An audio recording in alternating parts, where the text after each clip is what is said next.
अस्सलाम वालेकुम। जगादो में आपको खुशामदीद कहता हूँ। इमरान खान को ये शक है कि हुकूमत बर वक्त आम इंतखाबात नहीं करवाएगी। इसी खौफ के पेश नज़र अब इमरान खान ज़बरदस्ती इंतखाबात करवाने का ऐलान कर रहे हैं। इमरान खान साहब के इस शक में यकीनन किसी हद तक हकीकत भी मौजूद है। ज़मीनी हक़ाइक़ ये बताते हैं कि वो हुकूमत जो ज़िमनी इंतखाबात करवाने की पोजीशन में नहीं है, वो आम इंतखाबात कैसे करवाएगी। वो इलेक्शन कमीशन जो ज़िमनी इंतखाबात को मुलतवी कर रहा है, सैलाब के पीछे छुप के, दहशत गर्दी के खदशात के पीछे छुप के इंतखाबात से राह फरार इख्तियार कर रहा है, वो कैसे आम इंतखाबात के लिए ग्राउंड तैयार करेगा। अभी पंजाब के अंदर और पूरे मुल्क में कौमी असम्बली के और सूबाई असम्बली के तकरीबन 13 हलकों के अंदर ज़िमनी इंतखाबात को होना था, मगर हमने ये देखा कि अचानक ड्रामाई तौर पर इलेक्शन कमीशन ऑफ पाकिस्तान की जानिब से इन ज़िमनी इंतखाबात को मुलतवी कर दिया गया। इंतखाबात को मुलतवी करने की बुनियादी वजह सैलाब और दूसरी वजह सिक्योरिटी वजूहात हैं। अब ये इलेक्शन कमीशन का पॉइंट ऑफ व्यू है कि इमदादी कार्रवाइयाँ जारी हैं, ट्रांसपोर्टेशन नहीं हो सकती, फौज जो है वो इंगेज है, KPK के अंदर दहशत गर्दी की एक लहर चल रही है, इस वजह से इंतखाबात नहीं हो सकते। अब सवाल ये पैदा होता है कि फैसलाबाद में कौन सा सैलाब है, मुल्तान में कौन सा सैलाब है, ननकाना साहब में कौन सा सैलाब है, कराची के अंदर कौन सा सैलाब है। जिन इलाकों के अंदर इंतखाबात हो रहे हैं उनमें से कोई इलाका ऐसा नहीं है जो सैलाब की वजह से मुतासर हो, जो बारिश की वजह से मुतासर हो। और ये जो लॉजिक है कि फौज अवेलेबल नहीं है, क्या कोई अदादो शुमार इस कौम के साथ शेयर किए गए कि 6 लाख के करीब पाकिस्तान की फौज है? क्या वो 6 की 6 लाख इस वक्त सैलाब के अंदर मसरूफ़ अमल है? यकीनन फ़ौज काम कर रही है, लेकिन आप 13 हलकों के अंदर इलेक्शन नहीं करवा सकते।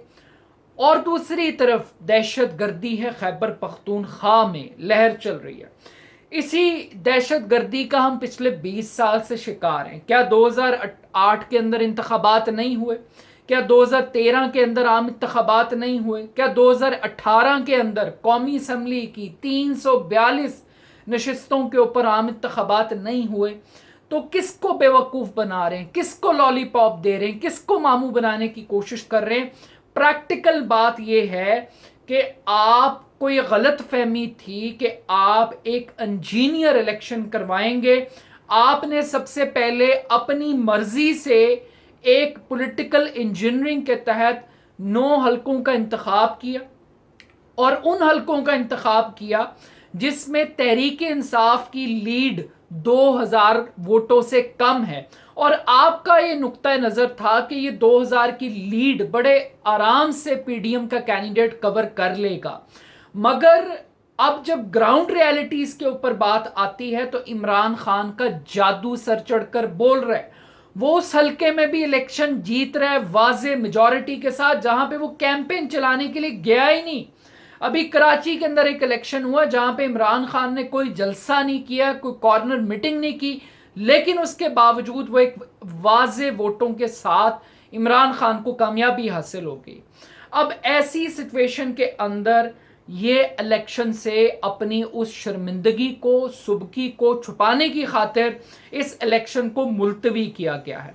लेकिन सवाल ये पैदा होता है कि क्या अगर ये ज़िमनी इंतखाबात लड़ने की पोजीशन में नहीं है, ये एस्टेब्लिशमेंट, ये PDM और ये दोनों इस इलेक्शन के प्रोसेस से भाग रहे हैं, तो क्या ये आम इंतखाबात के लिए तैयार हैं? क्या ये आम इंतखाबात में इमरान खान का मुकाबला कर लेंगे? तो इसका जवाब है नहीं। तो फिर ये क्या करेंगे? फिर इमरान खान साहब का जो दूसरा खदशा है वो किसी हद तक जस्टिफाइड है। खान साहब को ये खौफ है कि उनको किसी तरीके से इलेक्टोरल पॉलिटिक्स से माइनस कर दिया जाएगा। लेकिन ये जो माइनस इमरान खान का फार्मूला है, अगर ये कामयाब होता है तो फिर इसके बाद क्या होगा? یہ زیادہ امپورٹنٹ بات ہے کہ اس کے بعد جو پریشر کریٹ ہوگا، جو پبلک مومنٹم بنے گا، اس کو اسٹیبلشمنٹ کیسے سنبھالے گی۔ عمران خان نواز شریف نہیں ہے، عمران خان جدہ بھاگنے والا نہیں ہے، عمران خان نواز شریف کی طرح لندن بھاگنے والا انسان نہیں ہے، اور نہ یہ قیمے والے نان کھانے والی پارٹی ہے، نہ یہ بھٹو کے نام پہ ووٹ، قبروں کے نام پہ ووٹ وصول کرنے والی پارٹی ہے۔ یہ 5G جنریشن ہے، یہ ٹیکنالوجی کی یوتھ ہے، جس کو آپ اتنے آرام سے دیوار کے ساتھ نہیں لگا سکیں گے۔ ہاں، آپ عمران خان کو مائنس کر لیں گے، ٹیکنیکلی کر لیں گے، کسی توہین عدالت کے کیس کے اندر کسی محترمہ جج زیبا صاحبہ کو تنقید کرنے کے اوپر آپ عمران خان کو ڈسکوالیفائی کر لیں گے، لیکن سوال یہ پیدا ہوتا ہے کہ کیا آپ شہباز شریف کو پلس کر لیں گے؟ کیا آپ پی ڈی ایم کی کارکردگی کو پلس ظاہر کر لیں گے؟ کیا اسٹیبلشمنٹ وہ ڈیمیج جو اس ملک کو اب تک ہو چکا ہے، آپ اس ڈیمیج کو پلس کر لیں گے؟ آپ عمران خان کو مائنس کر سکتے ہیں، مگر اس ملک کی معیشت کو پٹری پر نہیں چڑھا سکتے، اس ملک کی گورننس کو آپ بہتر نہیں بنا سکتے۔ آپ کے پاس صرف گراؤنڈ سے عمران خان کو نکالنے کا موجود ہے، لیکن اس گراؤنڈ پر میچ کھیلنے کا طریقہ آپ کے پاس موجود نہیں ہے۔ اب جب عمران خان کو آپ مائنس کریں گے اور اس پاپولر کیمپین کو بند کرنے کی کوشش کریں گے تو پھر ہوگا کیا؟ کچھ لوگ یہ کلیم کر رہے ہیں، اور مجھے یہ بات بڑی کھڑک رہی ہے، کہ عمران خان صاحب اکیلے مائنس نہیں ہوں گے، یہ مائنس آل ہوگا، اور یہ مائنس آل اس وجہ سے ہوگا کیونکہ باجوہ صاحب کے تیور اب کچھ بدلے بدلے دکھائی دے رہے ہیں۔ وہ اس حکومت سے اپنے آپ کو ڈسٹنس کر رہے ہیں، لیکن اس پورے سیلاب کو وہ اپنی ری برانڈنگ اور ری امیج کے طور پر استعمال کر رہے ہیں۔ باجوہ صاحب لگ یہ رہا ہے کہ وہ ایک پولیٹیکل انٹری لے رہے ہیں، وہ میڈیا کے ساتھ جس قسم کا انٹریکشن کر رہے ہیں۔ کل انہوں نے دادو میں ایک گفتگو کی، اس گفتگو کا جو صحافیوں کے ساتھ کی گئی کچھ حصہ وہ نشر کیا گیا باقاعدہ طور پہ ٹی وی چینلز پر، اور اس سے پہلے چند دن پہلے وہ کے پی کے اندر بھی انہوں نے میڈیا کے کچھ لوگوں سے بات چیت کی۔ اب باجوہ صاحب کیا باتیں کر رہے ہیں؟ باجوہ صاحب یہ بات کر رہے ہیں کہ جناب ہمیں اس ملک میں اب ڈیم بنانے پڑیں گے، ہمیں اب ڈرینیج سسٹم کو بہتر بنانا پڑے گا، ہمیں لوکل ایڈمنسٹریشن کے ساتھ مل کر نئے سلسلے سے، نئے طریقہ کار سے ایک سٹریٹجی ڈیزائن کرنی پڑے گی۔ وہ باتیں جو ایک الیکٹڈ شخص کو کرنی زیب دیتی ہیں، وہ باجوہ صاحب کر رہے ہیں۔ although کہ باجوہ صاحب کا اپنا ایک رول ہے، پاکستان کی فوج کی اپنی ایک بڑی کنٹریبیوشن ہے، اور اس سے انکار نہیں کیا جا سکتا۔